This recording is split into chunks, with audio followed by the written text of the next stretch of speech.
প্রতি বছরের মতন সেবারও দাদুকে বললাম, দাদু তুমি তো আরংঘাটাতে যাচ্ছ, আমাকে নিয়ে চলো। প্রতি বছরেই তো লুকিয়ে লুকিয়ে বেরিয়ে যাও। এইবার আমার স্কুলেরও ছুটি আছে, আর আমার টিউশন পড়াও ছুটি আছে। এবার যদি আমাকে না নিয়ে যাও তাহলে তোমাকে আর পিট মেসেজ করে দেব না, আর তোমার ঘরেও আসব না, কথাও বলবো না। কথাগুলো এক নিঃশ্বাসে বলেই দম নিতে লাগলো অনিকেত। অনিকেতের দাদু প্রতি বছর শীতের সময় তার শালীদের বাড়িতে বেড়াতে যায়। অনিকেতের দাদুর যে বউ ছিল তারা 5 বোন ছিল। সেই 5 বোনের মধ্যে 2 জন আরংঘাটায় থাকত, একজন থাকত বনগা গোপালনগড়ে, আর একজন থাকত শান্তিপুরে। তবে সবথেকে বেশি আদর যত্ন পেতেন আরংঘাটায় গেলে। আর তার থেকেও বড় কথা, আরংঘাটায় অনিকেতের দাদুর জমি ছিল। উনি চাষবাস করবে বলে কিনেছিল। সেই জমি এখন কালা নামের একজনকে দিয়ে দিয়েছে। কালা হচ্ছে অনিকেতের দাদুর ছোট শালীর ছেলে। কারণ অনিকেতের দাদু শহরে চলে এসে ওখানেই ব্যবসা করছে, তাই সামান্য কিছু টাকার বিনিময়ে ওই জমি দিয়ে দিয়েছে ছোট শালীর ছেলেকে।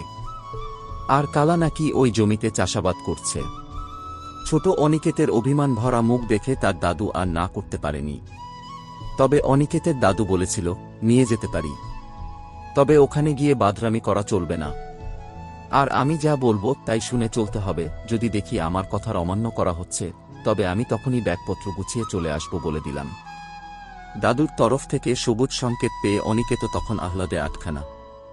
অনিকেত তখন তার দাদুকে খুশিতে জড়িয়ে ধরে, আর দাদুকে আদুরে গলায় বলে, দাদু আমি কোনো বায়না করব না, চুপ করে থাকব, আর তোমার কথাই শুনব। অনিকেতের দাদু অনিকেতকে বলে, মনে যেন থাকে পরশুদিন সকাল সকাল বেরিয়ে পড়ব, ব্যাগপত্র গুছিয়ে নিস। অনিকেত বলল, আমি এখনই গুছিয়ে নিচ্ছি। পরশুদিন সকাল 6টার মধ্যেই বেরিয়ে পড়ে অনিকেত আর অনিকেতের দাদু। অনিকেত বেজায় খুশি। তার কারণ যখনই কেউ আরংঘাটা থেকে তাদের বাড়িতে বেড়াতে আসত তখনই অনিকেত তাদের সাথে যাওয়ার জন্য বায়না করত। অতিথিরা রাজি হলেও অনিকেতের বাড়ির লোক রাজি হতো না। সেই আত্মীয়দের সাথে আসা অনিকেতের সমবয়সী ছেলে মেয়েগুলো কতবার যে তাদের বাড়িতে আসার জন্য অনিকেতের মা, বাবা এবং অনিকেতকে অনুনয় বিনয় করেছে তা বলে বোঝানো সম্ভব নয়। মা বাবা তখন রাজি হলেও যেই ওরা চলে যেত তখন বলতো কোথাও যাওয়া চলবে না। ফাইনাল পরীক্ষার পর বাবা মায়ের সাথে ঘুরতে যাওয়ার একটা মিথ্যা প্রতিশ্রুতিতে অনিকেতকে আটকে রাখত।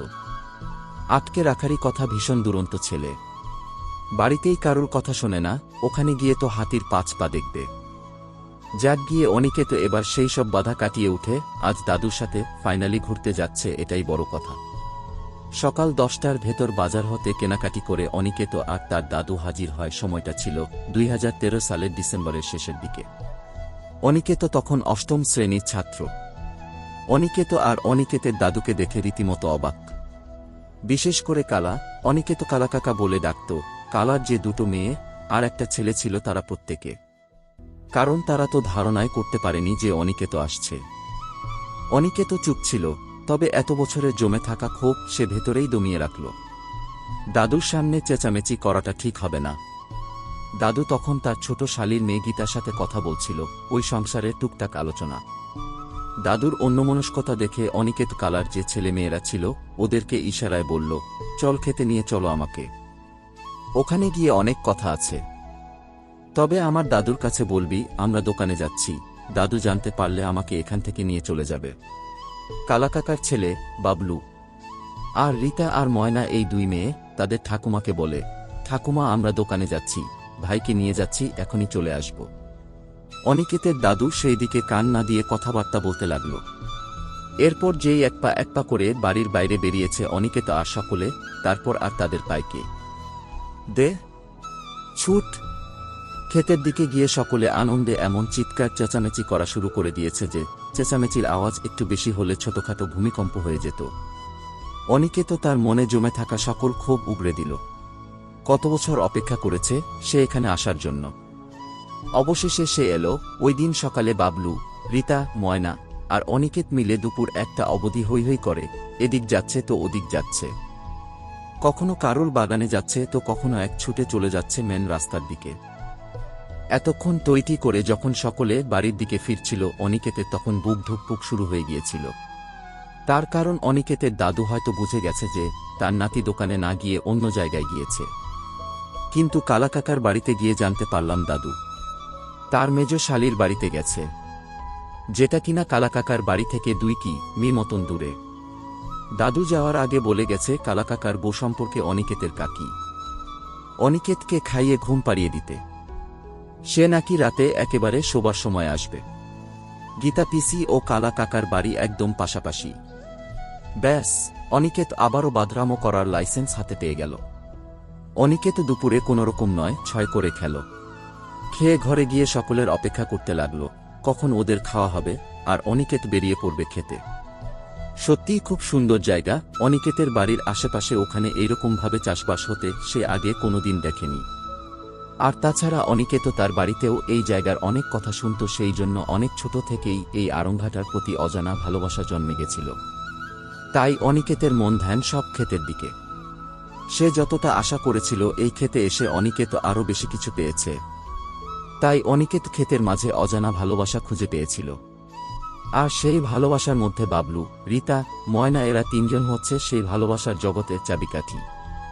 সত্যিই যদি এখানে না আসা যেত তাহলে এই জায়গার সৌন্দর্য হয়তো সে বুঝতে পারত না। তবে প্রতিটা জিনিসের কিছু ভালো খারাপ, শুভ শুভের দিক থাকে। অনিকেত সেই খারাপের দিকেই ধীরে ধীরে এগিয়ে যাচ্ছিল। তখন বিকেল 4টে বাজে। বাবলু, রীতা ও ময়নার অনেক বান্ধবী ক্ষেতের দিকে এসেছে। তারা প্রত্যেকেই বিকেলবেলায় খেলতে আসে। অনিকেত সকলের সাথে পরিচিত হয় এবং সকলে মিলে কিছুক্ষণ গল্প করার পর ঠিক করে লুকোচুরি খেলবে। যেমন পরিকল্পনা সেই রকম কাজ। সকলে লুকোচুরি খেলা শুরু করে। অনেক বড় ক্ষেত, যে যেখানে পারছে এলোপাথারি হয়ে লুকিয়ে পড়ছে। পুরোটা বিকেল সকলে বেশ মজায় লুকোচুরি খেলে কাটায়। কিন্তু সন্ধ্যাবেলা যখন সকলে বাড়ি ফিরে যাবে তখন সকলে মিলে বাড়ি যাওয়ার আগে গোল করে মাঠে বসে একটু গল্প করে নেয়, কারণ তখনও ঠিকঠাক সন্ধ্যা হয়নি। চারিদিকে তখনও আলোর ভাব। এমন সময় কেউ একজন ভূতের প্রসঙ্গ তুলল। ব্যাস, তারপর সকলে মিলে ভূতের কথা বলতে লাগল। কেউ বলছিল তার মামা ভূত দেখেছে, কেউ বলছিল তার বাবা কাজ থেকে আসার সময় রেল লাইনে ভূত দেখেছে। এইভাবে আলোচনা যখন জমজমাট হয়ে উঠেছিল তখন সকলকে থামিয়ে রানা, বাবলুর বন্ধু, বলল, তোরা সকলে থাম। তোরা ভূত ভূত করছিস। তোরা কি জানিস এই ক্ষেতেও ভূত আছে? সকলে তখন হো হো করে অট্টহাসিতে ফেটে পড়ল। রানা সকলকে থামিয়ে বলল, চুপ, মন দিয়ে শোনো কি বলছি। ওই দেখ, যেই খাল থেকে খেতে জল নিয়ে আসা হয় ওই খালের দিকে তাকা। ওই খালকে শীত গ্রীষ্ম কোনো সময়ই দেখবি শুকিয়ে যায় না। কিন্তু কেন? আর প্রতিটা বছর ওই খাল একটা না একটা জীবন নেয়। তবে মনে করে দেখ, 2010 এর দিকে কোনো মানুষ ওই খালে কেউ ডুবে মরেনি। কোনো কুকুর, ছাগল কিংবা গরু ওই খালের কাছে পড়ে থাকতে দেখা যায়নি, মানে ওই খালে 2010 সালে কারুরই প্রাণ নেয়নি। তাই সেই বছর গ্রীষ্মকালে খাল কেমন শুকিয়ে গিয়েছিল। প্রতি বছরই তো হয় কোনো জেলে কিংবা কৃষক কিংবা কোনো প্রাণী কারুর না কারুর তো জান নেয়। সেবার কারুরই জান নেয়নি বলে শুকিয়ে গিয়েছিল। তোরা কি বিষয়টা জানতিস? আর এই বছরও এই ঝিল কারুর প্রাণ নেয়নি। তবে প্রাণ নেবার চেষ্টা করবে না এমনটা কোথাও বলা নেই, কারণ প্রাণ না নিলে এই ঝিল শুকিয়ে যাবে। এদিকে আজকাল এই ঝিলের পাড়ে কোনো প্রাণী জল খেতে আসে না। মানুষজন ও ঝিলের থেকে বেশ দূরত্ব বজায় রাখে। কৃষকেরাও বেশ সাবধানের সাথে ওই ঝিল থেকে পাম্পের সাহায্য জল নেয়। এই ঝিল এখন খুবই ক্ষুধার্ত। রানার কথা শুনে সকলে তখন চুপ। কারুর মুখে কোনো কথা নেই, শুধু অনিকেতের ছাড়া। অনিকেত অট্টহাসিতে ফেটে পড়ে। সে কি হাসি, যা কিনা থামছিলই না। শেষে বাধ্য হয়ে রানা বলে উঠল, দেখ অনিকেত, তুই শহরে থাকিস, এখানের অনেক কিছুই জানিস না। তবে এইসব বিষয় নিয়ে হাসাহাসি করিস না। অনিকেত তখন হাসতে হাসতে বলছিল, তোরা তো হাসির মতন কথা বলছিস। এই সময়েও কি ভূত আছে নাকি? রানা, বটে এই ব্যাপার। তাহলে যা ওই দেখ সামনে যে তালগাছটা দেখতে পাচ্ছিস, ওইখানে গিয়ে বলে আয় দেখি আমি ভূতে ভয় পাই না। 3 বার বলবি, দেখি তোর কেমন সাহস। অনিকেত নিজের হাসি থামিয়ে নিজে থেকেই সেইখানে যায়। তালগাছের কাছে গিয়ে অনিকেত গাছটিকে ভালো করে দেখে তারপর বলতে শুরু করল, আমি ভূতে ভয় পাই না, আমি ভূতে ভয় পাই না, আমি ভূতে ভয় পাই না। শুধু তাই নয়, অনিকেত আরও বলল, কি করবি তোরা দেখে নেব। এই বলে অনিকেত যখন পেছন ফিরল তখন দেখল সেখানে কেউ নেই, দৌড় দিচ্ছে বাড়ির দিকে। তখন সন্ধ্যা হয়ে গেছে। এদিকে ক্ষেতের কাছে লাইট নেই। অনিকেতের কেন জানি না ভয় লাগতে লাগল। অনিকেত যখন সেখান থেকে 2 পা এগিয়েছে তখনই একটা মৃদু হাসি শুনতে পায়। হাসিটা পৈশাচিক হাসি। অনিকেত তখন এক ছুট দেয় এবং বাড়ি চলে আসে। সন্ধ্যাবেলা অনিকেত বাড়ি এসে দেখে দাদু চলে এসেছে। তবে দাদুর মেজাজ দেখে মনে হচ্ছিল দাদু বেশ খুশিতে আছে। তাই দাদুর কাছে বকাচকা খাওয়ার কোনো প্রশ্ন নেই। ঘরে হাত পা ধুয়ে বসার পর সকলে মিলে বেশ কিছুক্ষণ গল্প করার পর কালা কাকা কাজ থেকে বাড়ি আসে। বাড়িতে এসে অনিকেতদের দেখে তো বেশ খুশি। সকলে মিলে বেশ কিছুক্ষণ গল্প করার পর গীতা পিসি সকলের জন্য খাবার নিয়ে আসে। খাবার খাওয়ার পর সকলে মিলে অনিকেত আর অনিকেতের দাদুর শোবার জায়গা ঠিক করে দিল। খাওয়ার পর অনিকেত শুতে গেল গীতা পিসির সাথে, আর দাদু শুতে গেল বাবলু আর কালা কাকার সাথে। তখন হয়তো খুব জোর রাত 8:30 কি 9 বাজে। এত তাড়াতাড়ি ঘুমানোর কোনো অভ্যাস নেই অনিকেতের। এদিকে পিসি নিমেষেই ঘুমিয়ে গেছে। হ্যাঁ, পিসির ঘুমটাই স্বাভাবিক, কারণ ভোর 4টের আগেই উঠে যায় গীতা পিসি। অনিকেত ও তখনও ঘুমানোর চেষ্টা করছিল, কিন্তু ঘুম আর আসছিল না কিছুতেই। বেশিক্ষণ হয়নি, অনিকেতের বাথরুম পেয়ে যায় খুব জোরে। অনিকেত সাবধানে বিছানা থেকে নেমে আসে। বাথরুম করে এসে অনিকেত যখন ঘরে ঢুকতে যাবে তখনই সে পেছনে যেন কার হাসির আওয়াজ শুনতে পায়। অনিকেত পেছন ফিরতেই দেখে যে কে একজন দৌড়ে সামনের দিকে ছুটে যায়। অনিকেত যেখানে বেড়াতে গিয়েছিল সেই জায়গাটাতে অনেক জায়গায় কারেন্ট এসেছিল, এটা ঠিকই, তবে গীতা পিসিরা তখনও বাড়িতে কারেন্টের লাইন নেয়নি। ব্যাপারটা কেমন অদ্ভুত লাগল। অনিকেত ঘরে না ঢুকে উঠান থেকে বেরিয়ে বাড়ির সামনে সরু কাঁচা রাস্তাটার সামনে এসে দাঁড়াল। সেই সময় অনিকেতের নাকে একটা গন্ধ আসে।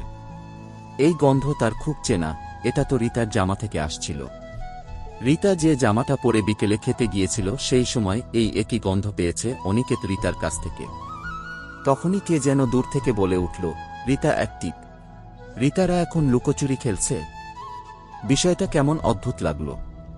তবে রাতের বেলায় লুকোচুরি খেলার আলাদাই মজা।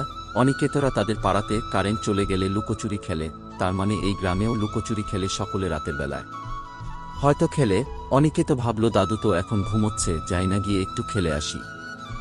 এই ভেবে অনিকেত ওই আওয়াজের উৎসের পেছনে দৌড় দিল। অনিকেত স্পষ্ট শুনতে পেল কারা যেন দৌড়াচ্ছে। অন্ধকারে বোঝার চেষ্টা করল, কিন্তু অনিকেত বুঝতে পারছিল না ওরা কারা। অনিকেত ও সেই আওয়াজ অনুসরণ করে দৌড় দিল। ওই সামনের টিনের বাড়িটা, ওই বাড়িটার পরেই ক্ষেত। অনিকেত ওই টিনের বাড়িটা পেরিয়ে দৌড়ানো বন্ধ করে এদিক ওদিক দেখতে লাগল। আকাশে চাঁদ উঠেছে। স্পষ্ট চাঁদের আলো। এদিক ওদিক তাকানোর পর তার চোখ পড়ল ক্ষেতের দিকে। কে যেন দৌড়ে ক্ষেতের ভেতরের দিকে যাচ্ছে। অনিকেত ভালো মতন করে না বুঝতে পেলেও, তবে পোশাক ও দৌড়ানোর গতিবিধি দেখে অনিকেত অনুমান করল ওটা রীতা। কিন্তু এত রাতে রীতা ক্ষেতের দিকে যাচ্ছে কেন?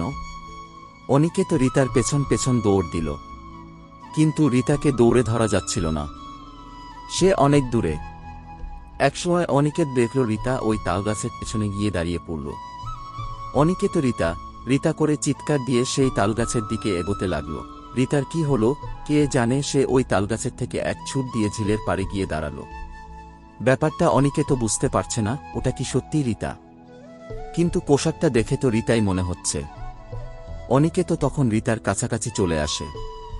এবার সে দৌড় থামিয়ে এক পা করে রীতার নাম ধরে এগোতে থাকে, কিন্তু রীতা না কোনো কথা বলছিল, না পেছন ফিরে অনিকেতের দিকে দেখছিল। এইভাবে অনিকেত যখন রীতার একেবারে সামনে চলে আসে, 1 হাত দূরত্বে, তখন রীতার গায়ে হাত দিতেই রীতা অদৃশ্য হয়ে যায়।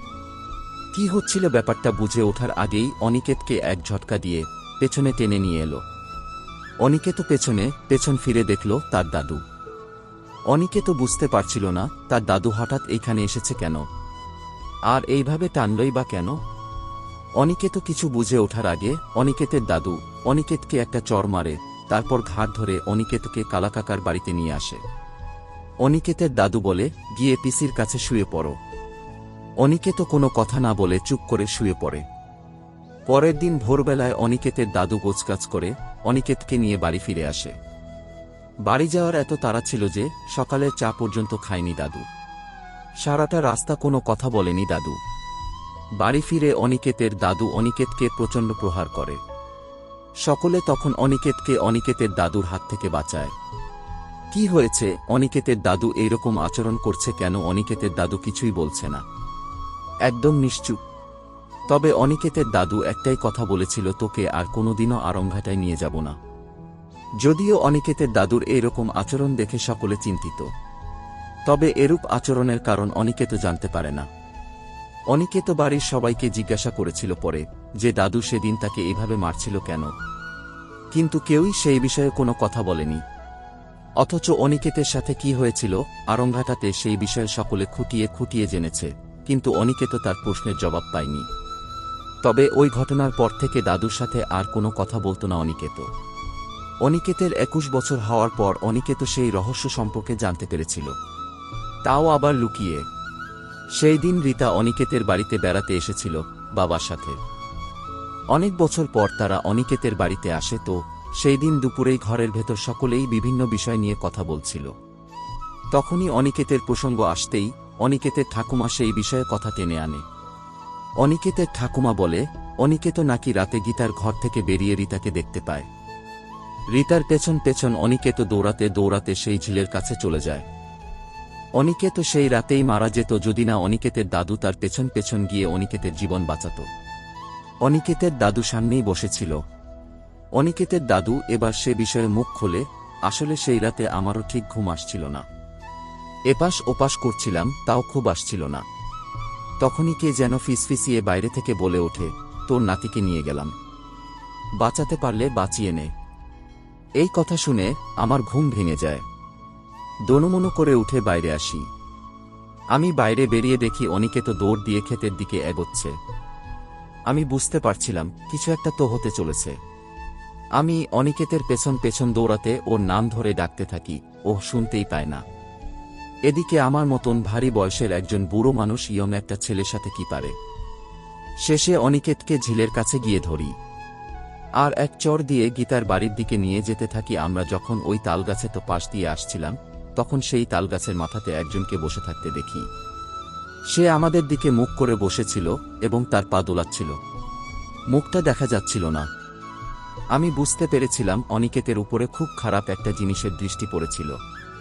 সেই রাতে যদি আমি না উঠতাম, তাহলে হয়তো অনিকেতের মায়ের কাছে সারা জীবনের জন্য ছোট হয়ে যেতাম, হয়তো মুখ দেখাতে পারতাম। রীতা তখন বলল, সেই রাতে আমি তো বেরোইনি।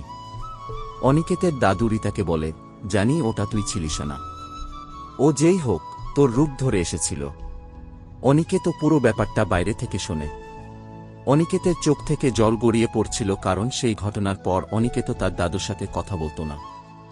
খুব খারাপ একটা মানুষ ভাবত অনিকেত তার দাদুকে, অথচ সেই ব্যক্তিই তার জীবন বাঁচাল।